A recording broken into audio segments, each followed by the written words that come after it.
Le bassin du Congo est le poumon du bassin du Congo. Rien de plus, rien de moins. Et il revient exclusivement aux pays de la zone de décider en toute souveraineté et en toute lucidité ce qu'ils veulent faire de leurs forêts, de leurs terres, de leur faune, de leur flore, de leur flore et de leur sous-sol. Les anciens nouveaux maîtres ont mis en avant cette incapacité des Africains à se protéger eux-mêmes pour justifier l'installation permanente de leurs bases militaires sur notre sol. Les contrats de formation et d'entraînement militaire avec leurs services, les contrats d'achat de matériel militaire conclus avec leurs entreprises ou par leur entremise.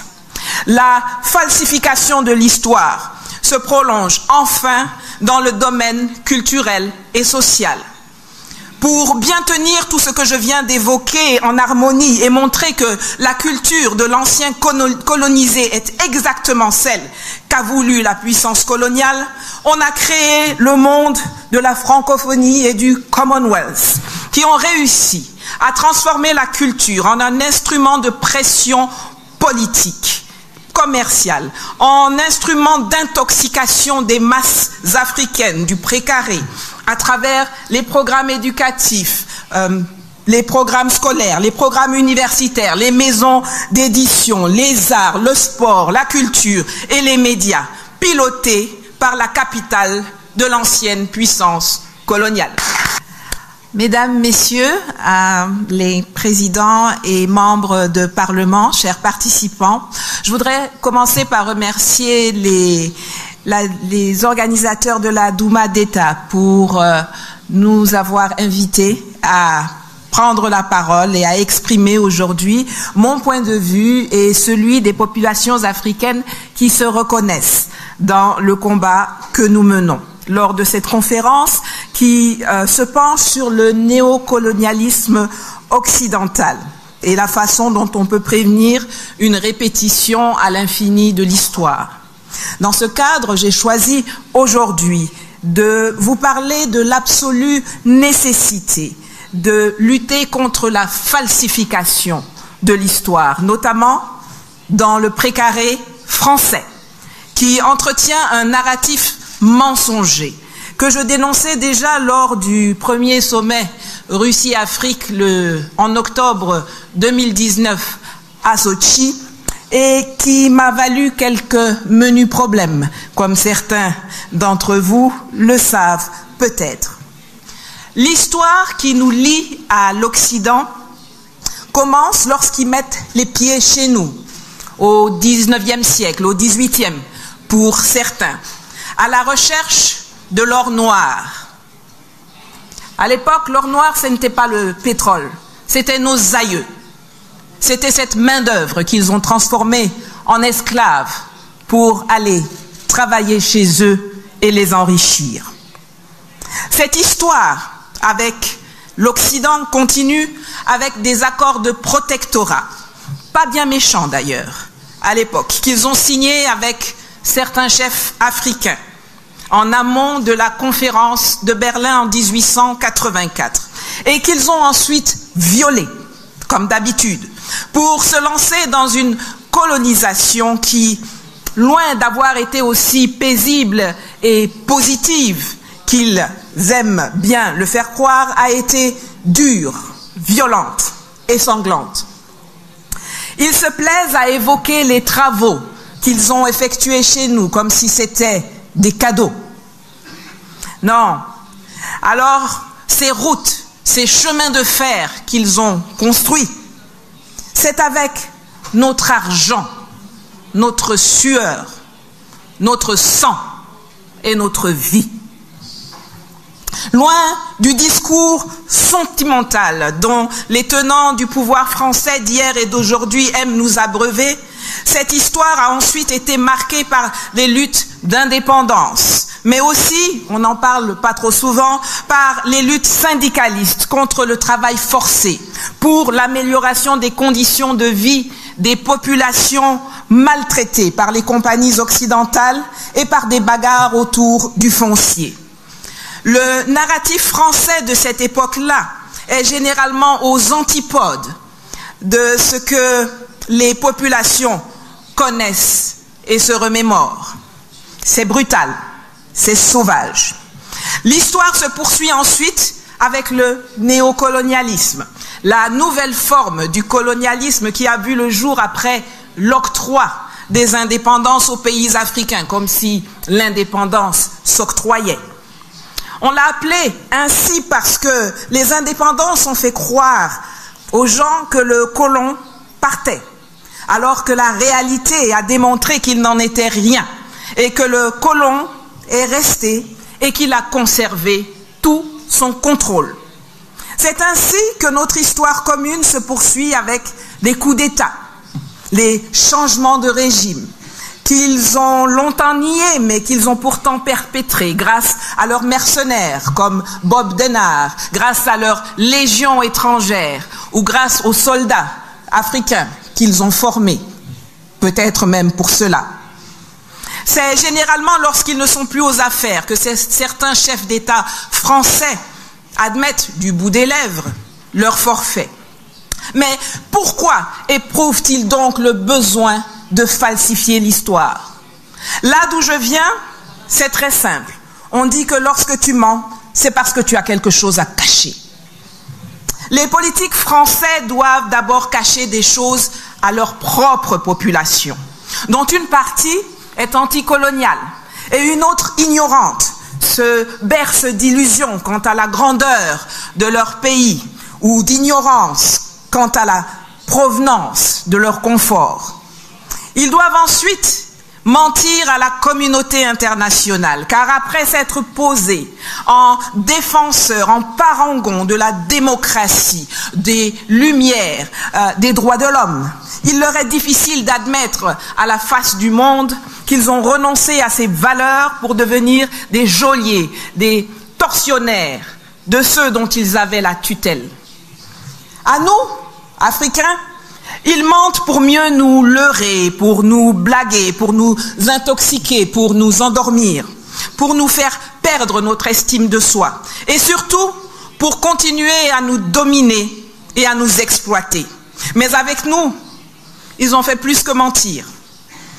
Les éveilleurs de conscience, les empêcheurs de tourner en rond, ceux qui ont eu accès à certaines informations ont été soit intimidés, soit éliminés. Nos dirigeants les plus indociles ont été éjectés ou assassinés.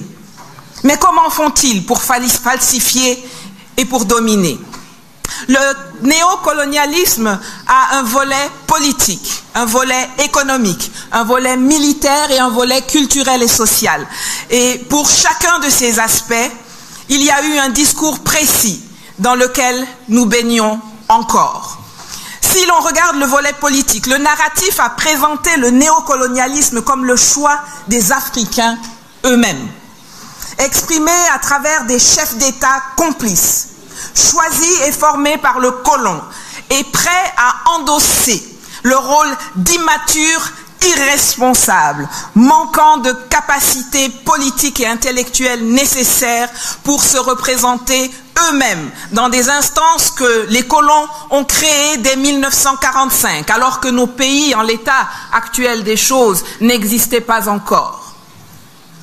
Ce discours nappé d'une pseudo-amitié nouvelle et des attaches dites historiques, dites indéfectibles, liant le maître et le sujet, c'est ce discours qui fonde la tutelle politique que nous subissons depuis plus de 60 ans au sein de l'Organisation des Nations Unies, de la Banque mondiale et du FMI, entre autres. On peut aller plus loin.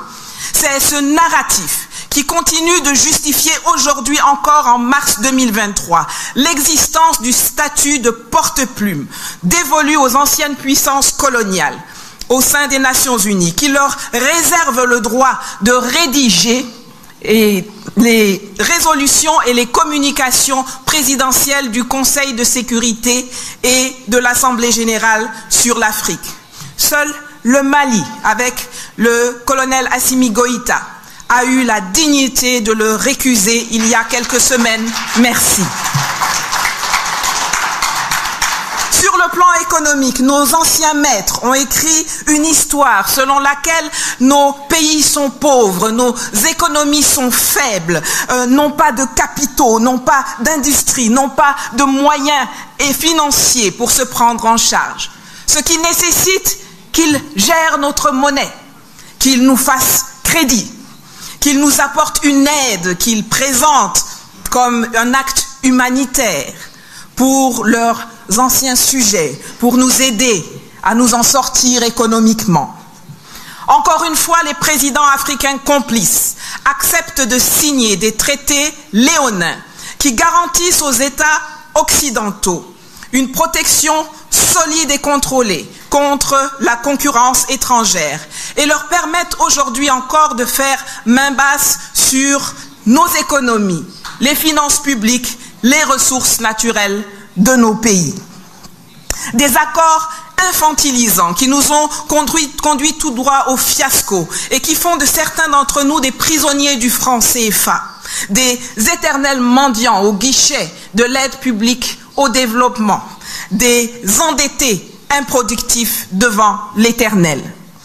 Concernant l'aspect sécuritaire, le narratif des Occidentaux a consisté à dire que les pays africains nouvellement indépendants, ne disposant pas de structures nécessaires pour assurer leur sécurité, il fallait les aider toujours en organisant pour eux la création d'armées et de services de sécurité.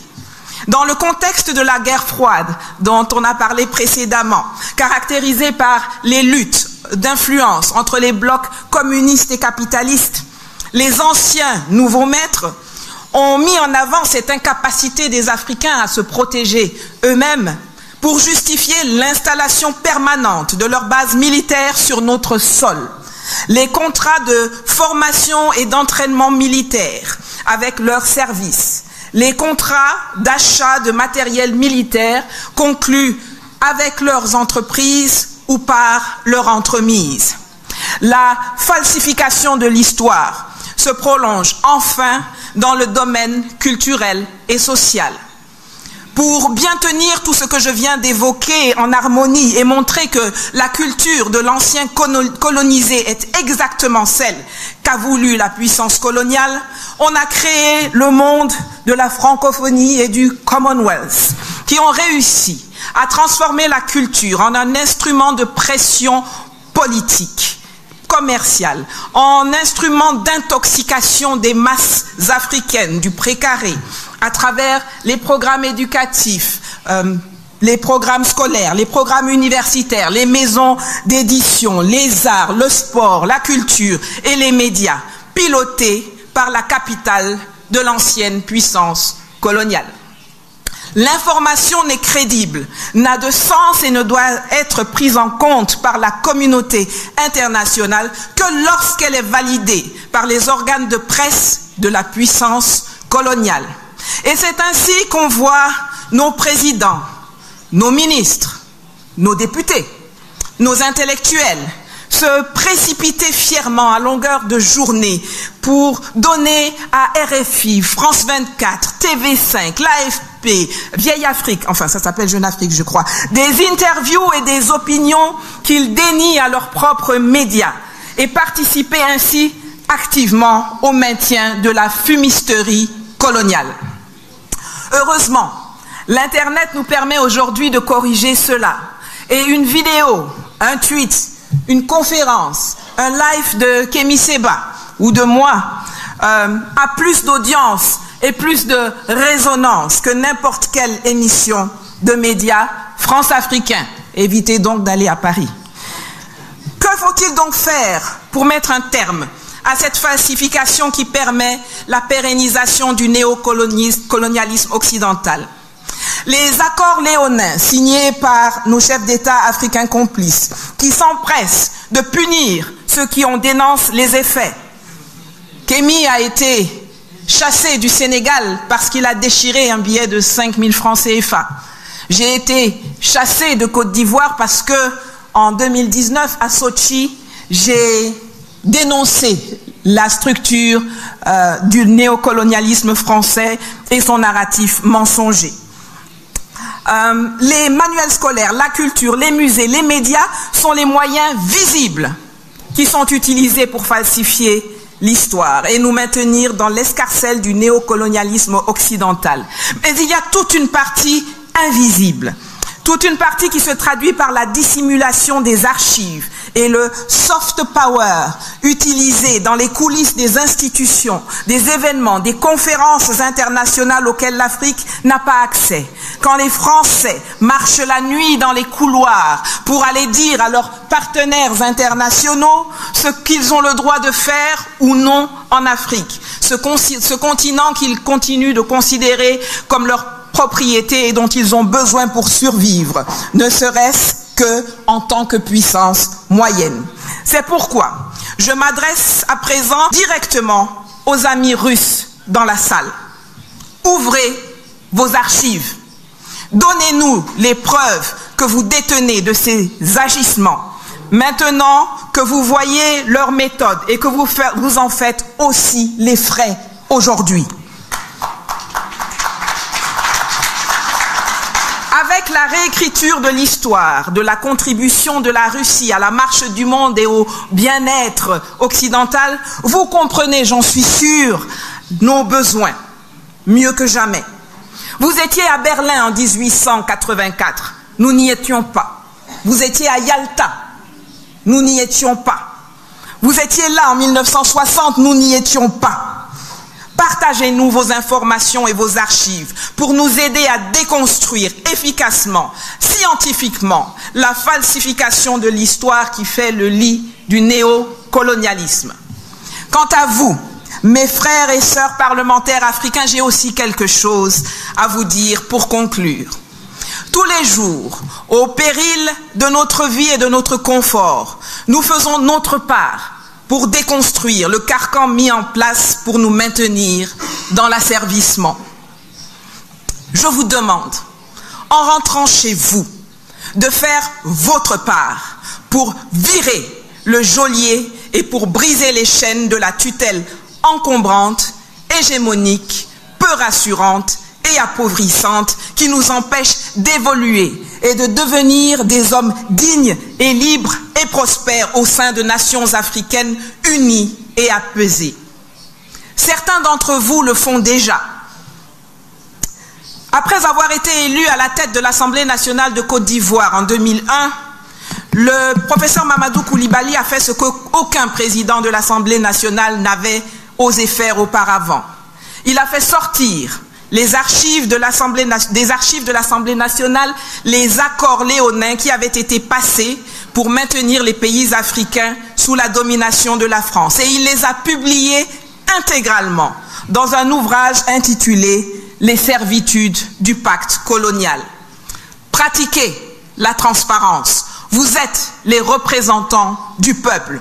Ne votez pas des lois qui pérennisent le pacte colonial ou qui le réinventent sous de nouvelles formes, comme la nouvelle dictature du climat que l'on veut nous empêcher, nous imposer pour nous empêcher d'utiliser nos ressources comme nous l'entendons, pour nous développer et pour nous enrichir comme eux l'ont fait par le passé.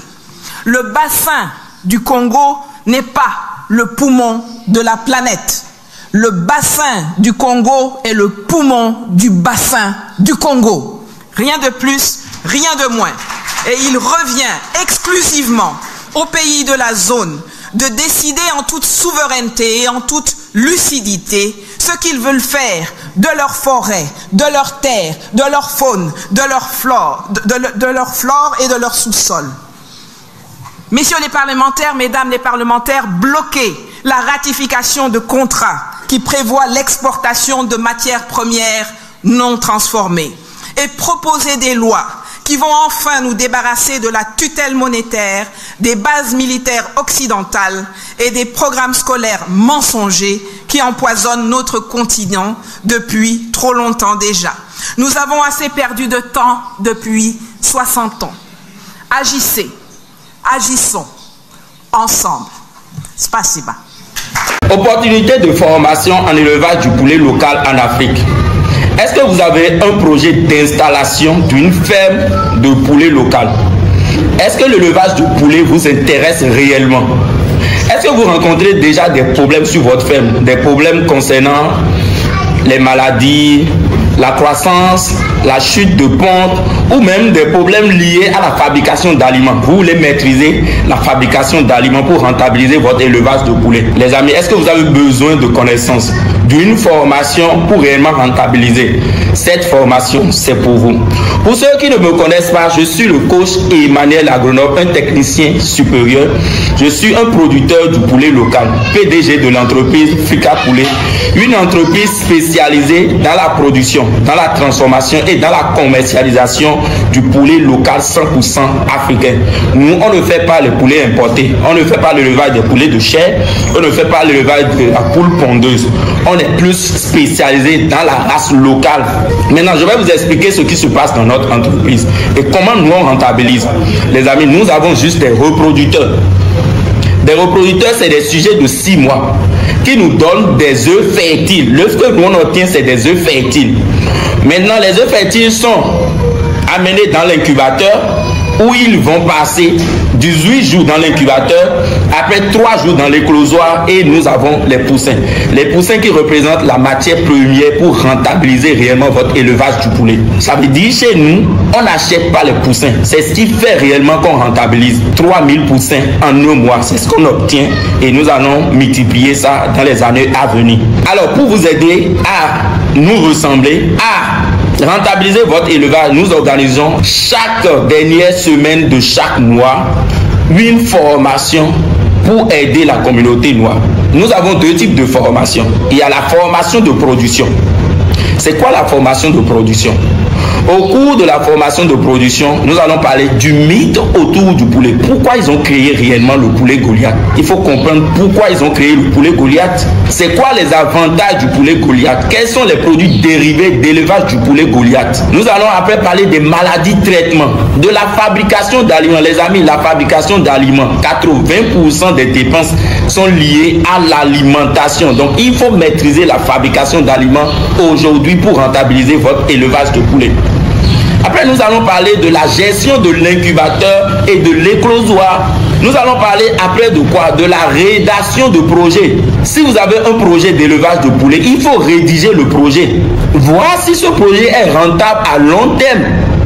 Il faut d'abord rédiger le projet. Donc, on va vous apprendre à rédiger un projet de poulet. Et la rédaction d'un projet débute toujours par un objectif. C'est quoi votre objectif dans le poulet? Les amis, pour finir, on va vous parler de commercialisation. Vous ne pouvez pas venir dans le poulet sans avoir le marché d'écoulement.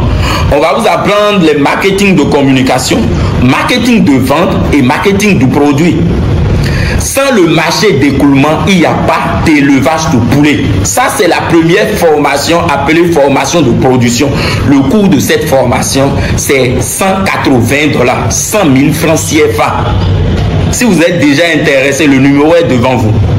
Après, nous avons la formation complète.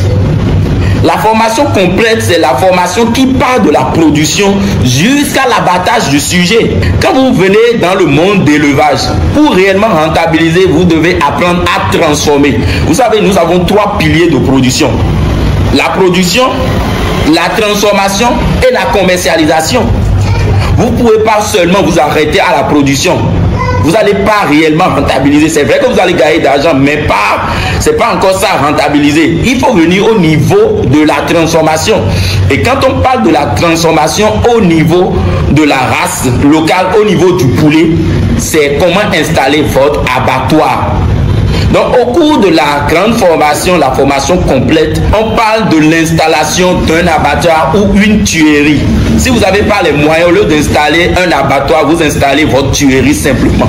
Nous allons parler des diagrammes. Nous allons aussi parler des étapes à suivre pour abattre les volailles.